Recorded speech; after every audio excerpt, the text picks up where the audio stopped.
Budget అనేది ఇండియాలో environment create చేసేది ఇన్వెస్ట్మెంట్ కోసం. అది కంపెనీస్కి బెనిఫిట్ ఉంటుంది, ఇన్వెస్టర్స్కి బెనిఫిట్ ఉంటుంది. సో యాజ్ అ ఇన్వెస్టర్ మనం ఈ ఇన్ఫర్మేషన్ తీసుకొని మనం ఒక పోర్ట్ఫోలియో క్రియేట్ చేసుకోవచ్చు. ఒక ఇన్వెస్ట్మెంట్ అనేది మనం ప్రొసీడ్ అవ్వచ్చు. ఒక ఫ్రెష్ క్యాపిటల్ అనేది మనం ఆ పర్టికులర్ సెగ్మెంట్లో డైవర్ట్ చేసుకొని మన పోర్ట్ఫోలియోని ఇంకా స్ట్రాంగ్ అనేది మనం చేసుకోవచ్చు. సో ఆ ఐడియా తోటి మనం ప్రొసీడ్ అవుదాము. First defence sector. So defence సెక్టర్లో దగ్గర ఈ అమౌంట్ అనేది అప్రూవల్ కోసం బడ్జెట్ అనేది ప్రపోజల్ ఇచ్చింది. సో దీంట్లో కొన్ని సపోర్ట్ అనేది మనకి డిఫెన్స్కి మనకు తెలుస్తుంది. సో ఇన్ఫర్మేషన్ వినిన తర్వాత యాజ్ అ ఇన్వెస్టర్ మనం తీసుకోవాల్సిన పాయింట్ ఏంటంటే, డిఫెన్స్ గత కొన్ని సంవత్సరాల నుంచి కంటిన్యూస్గా ఇన్వెస్ట్మెంట్ ప్లాన్ అనేది జరుగుతుంది. గవర్నమెంట్ నుంచి కంటిన్యూస్గా ఈ పర్టికులర్ ఇండస్ట్రీకి పంపింగ్ అనేది జరుగుతుంది ఫైన్స్. సో దీని వెనకాల మనం ఇన్వెస్ట్మెంట్ రీసెర్చ్ చేసేటప్పుడు డిఫెన్స్ మ్యానుఫ్యాక్చరింగ్ కంపెనీస్ మనం చూసుకోవాలి. ఇండియాలో aerospace domestic production related companies మనం సెర్చ్ చేయాలి. హెవీ ఇంజనీరింగ్ కంపెనీస్ మనం సెర్చ్ చేసుకోవాలి. Plus defence related public sector companies and private sector companies అనేది మన ఇన్వెస్ట్మెంట్ కోసం మనం ప్లాన్ చేసుకోవాలి. సో ఈ ఇన్ఫర్మేషన్ లాస్ట్ 5 years నుంచి మనం చూసుకుంటే ఎగ్జాక్ట్లీ మీరు మంచి ఫండమెంటలీ కంపెనీస్ మనం చూసుకుంటే మంచి అవుట్పుట్ అనేది మనకి ఇప్పుడు దాకా కనిపిస్తుంది. సో మన స్ట్రెంగ్త్ అనేది ఇంకా పెరిగిద్ది. సో డిఫెన్స్ ఇప్పుడు దాకా మనం ఇంపోర్ట్ ఒకటే చేస్తా ఉన్నాము, అది ఇప్పుడు ఎక్స్పోర్ట్ కూడా మనం చిన్నగా మనం మొదలు పెట్టాము. సో చాలా పెద్ద ఇంప్రూవ్మెంట్ ఇంకా రివాల్వ్మెంట్ అని మనకి చెప్పుకోవచ్చు. ఎనర్జీ ఇంకా పిఎస్యు, సో ఈ సెగ్మెంట్ కూడా చాలా చాలా ఇంపార్టెంట్. సో ఇప్పుడు దాకా మనం చూసుకున్నది అన్ని ఇక్కడ ప్లస్ వేరే ఫర్దర్ వచ్చే స్లైడ్స్ లో అన్ని sector are theme related. So sector ఇంకా థీమ్ రిలేటెడ్ కి మనం వెళ్తుంటే మ్యూచువల్ ఫండ్స్ లో అది మ్యూచువల్ ఫండ్ సెగ్మెంట్ లో మనం చేసుకుంటే హై రిస్క్ ప్రొఫైలింగ్ ఇన్వెస్టర్స్ కి మనం డైవర్ట్ అవటం జరుగుతుంది. సో పాయింట్ ఏంటంటే, దీనివల్ల మనం ఇక్కడ ₹1,00,000 పెడుతుంటే ఇలాంటి సెగ్మెంట్ దగ్గర 60% అంటే 60% దాకా ఫాల్ అవుతుంది. అంటే ₹1,00,000 తగ్గి 60,000 దాకా వెళ్ళే అవకాశం ఉంటుంది. సో 40% ఫాల్, 60% దాకా మన పోర్ట్ఫోలియో డౌన్ రిఫ్లెక్ట్ అనేది అవుతుంది. సో ఇది చాలా ఇంపార్టెంట్ ఎలిమెంట్. ఎంతమంది ఈ పర్టికులర్ ఫాల్ అనేది మనం డైజెస్ట్ చేసుకోవచ్చు. సో ప్రతి ఒక్కళ్ళు కుదరదు.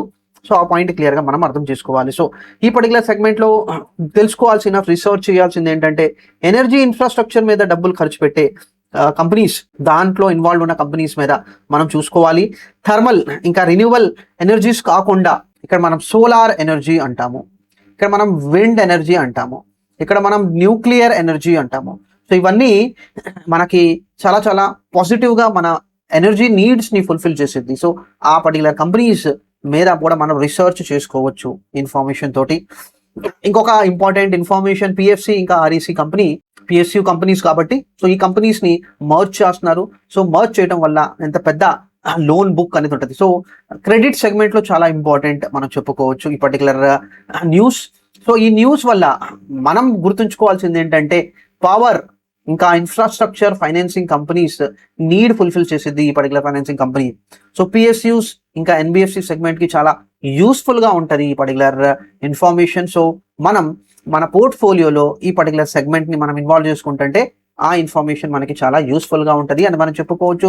ఇన్ఫ్రాస్ట్రక్చర్ ఒక ఇంపార్టెంట్ ఇండస్ట్రీ.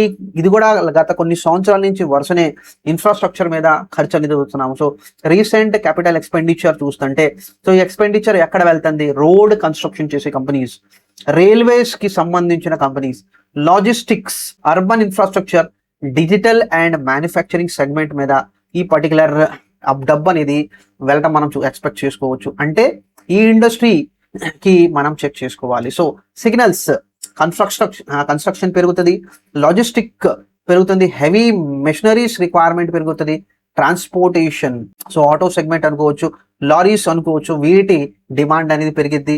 సో డిమాండ్ పెరుగుతుంటే కంపెనీకి రిక్వైర్మెంట్ అవుతుంది. అది కంపెనీ రిక్వైర్మెంట్ అంటే దాని ప్రాఫిటబిలిటీ పెరిగిద్ది. సో అందుకోసమే ఈ సెగ్మెంట్ అనేది కూడా ఇంపార్టెంట్ మనం చెప్పుకోవచ్చు. అనదర్ సెగ్మెంట్ సెమీ కండక్టర్స్, చాలా చాలా ఇంపార్టెంట్ మనం చెప్పుకోవచ్చు. ఇంపార్టెంట్ ఏ విషయం మీద ఏంటంటే, సెమీ కండక్టర్స్ మనం ఇంట్లో వాడే మోస్ట్ ఆఫ్ ద చిప్స్ మనకి యూజ్ అవుతుంది. సో దానికోసం ఈ సెమీ కండక్టర్స్ మనకు యూస్ఫుల్ ఉంటుంది. సో ఇక్కడ ఒక లాంగ్ టర్మ్ మ్యానుఫ్యాక్చరింగ్ మనం చెక్ చేసుకోవాలి. సో వాల్యూ ఇన్వెస్ట్మెంట్ అనేది మనం వెళ్ళాలి. సో ఈ పర్టికులర్ సెగ్మెంట్స్లో మనం ఇవ్వాలి ఇన్వెస్ట్మెంట్ చేస్తుంటే మనకి 2 years 3 yearsలో రిజల్ట్ కనిపించిద్దా? కాదు. మనం అట్లీస్ట్ ఒక 10 years రిజల్ట్ మనకి వెయిట్ చేయాలి. సో ఆ డైరెక్షన్ మనకి ఈ పర్టికులర్ ఐడియాస్ మనకి పర్టికులర్ ప్రాసెస్ ఇస్తుంది. సో ఇండియా ఎకనామిక్ డెవలప్మెంట్ అవ్వడానికి ఇవన్నీ సెగ్మెంట్స్ ఇంపార్టెంట్ అని మనం చెప్పుకోవచ్చు. సో ఈ సెగ్మెంట్స్లో కొన్ని సెగ్మెంట్స్లో మనం తెలుసుకోవాల్సింది ఏంటంటే private PSU companies plus private companies, ఈ రెండింటిని మనం మన పోర్ట్ఫోలియోలో కొత్త ఫ్రెష్ ఎడిషన్ చేసుకోవచ్చు. సో దాన్ని ఒక చిన్న టాబులర్ ఫామ్లో మనం మాట్లాడుకుంటే ఈ పర్టికులర్ సెగ్మెంట్ కనిపిస్తున్నాయి. ఈ సెగ్మెంట్స్లో మనం క్లారిటీ తీసుకుంటే డిఫెన్స్ అంటే డిఫెన్స్కి సంబంధించిన స్టాక్స్ మనం సర్చ్ చేసుకోవాలి, దాని స్ట్రెంగ్త్ చెక్ చేసుకోవాలి. సో స్ట్రెంగ్త్ చెక్ చేసుకోవాలంటే ఫండమెంటల్ అనాలిసిస్ చేసుకోవాలి. ఫండమెంటల్ అనాలిసిస్లో స్ట్రాంగ్ అనిపించిన తర్వాత నెక్స్ట్ మనం తెలుసుకోవాల్సింది ఏంటంటే టెక్నికల్ అనాలిసిస్. మనం ఏ పాయింట్ ఆఫ్ టైంలో మనం ఎంటర్ అవ్వాలి, ఏ పాయింట్ ఆఫ్ టైంలో మనం ఎంటర్ అవ్వకూడదు అనేది టెక్నికల్ అనాలిసిస్ మనకి ఐడియా ఇచ్చింది. ఇన్ఫ్రాస్ట్రక్చర్ మీద మనం చూడాల్సింది ఇన్ఫ్రాస్ట్రక్చర్ అండ్ క్యాపిటల్ గుడ్స్ మీద మనం ఫోకస్ చేసుకోవాలి. ఎనర్జీ, ఇందాక చెప్పుకున్నట్టు ఎనర్జీకి సంబంధించిన కంపెనీస్, ఫైనాన్షియల్ సెక్టర్ రెండింటి మీద మనం ఏంటంటే సర్చ్ చేసుకోవాలి. సెమీ కండక్టర్స్ మీద, ఈ టెక్నాలజీ ఇంకా మ్యానుఫ్యాక్చరింగ్కి సంబంధించిన companies related to semi conductors అనేది మనం 1 by 1 చెక్ చేసుకోవాలి. సో ఓవరాల్గా క్యాపిటల్ ఎక్స్పెండిచర్ ఇన్ఫర్మేషన్ మనకి తెలిస్తే ఆ ఇన్ఫర్మేషన్ మీద వల్ల మనం ఒక లాంగ్ టర్మ్ ప్రొజెక్షన్ అనేది ప్రొజెక్ట్స్ పైప్ లైన్ మనకు ఐడియా వచ్చింది. ఆ ఐడియా తోటి మనం public sector companies, private companies అనేది మనం మన పోర్ట్ఫోలియోలో యాడ్ చేసుకోవచ్చు. సో సింపుల్గా ఇక్కడ మనం డిఫరెంట్ సెక్టర్స్ కనిపిస్తుంది. సో డిఫరెంట్ సెక్టర్స్ మనం చూసుకుంటుంటే మనం ఒక పోర్ట్ఫోలియో బిల్డ్ చేసుకుంటుంటే ప్రతి పోర్ట్ఫోలియో ఒక పర్సంటేజ్ అలాట్మెంట్ అనేది చేయాలి.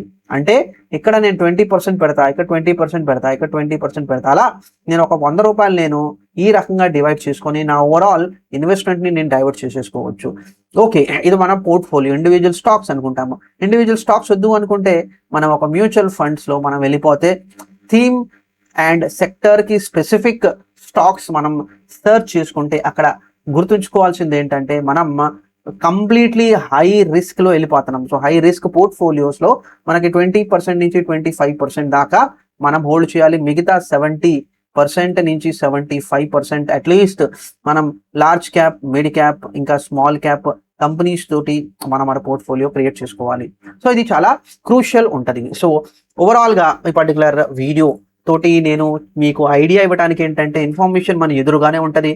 ఆ ఇన్ఫర్మేషన్ని కరెక్ట్ వేగా మన కరెక్ట్ డైరెక్షన్ తోటి మనం ఆ విషయాన్ని అర్థం చేసుకోవాలి. సో ఈ పర్టికులర్ ఛానల్ మీరు సబ్స్క్రైబ్ చేసుకోకపోతే డెఫినెట్లీ సబ్స్క్రైబ్ చేసుకోండి. ఎందుకంటే స్పూన్ ఫీడింగ్ కాకుండా మీకు ఒక ప్రాపర్ వే ఆఫ్ ఇన్ఫర్మేషన్ తోటి మనం ఇన్వెస్ట్మెంట్ ఎలా ప్రొసీడ్ అవ్వచ్చు అనే ఐడియా మీకు ఈ పర్టికులర్ ఛానల్ నుంచి వచ్చింది. Thank you friends.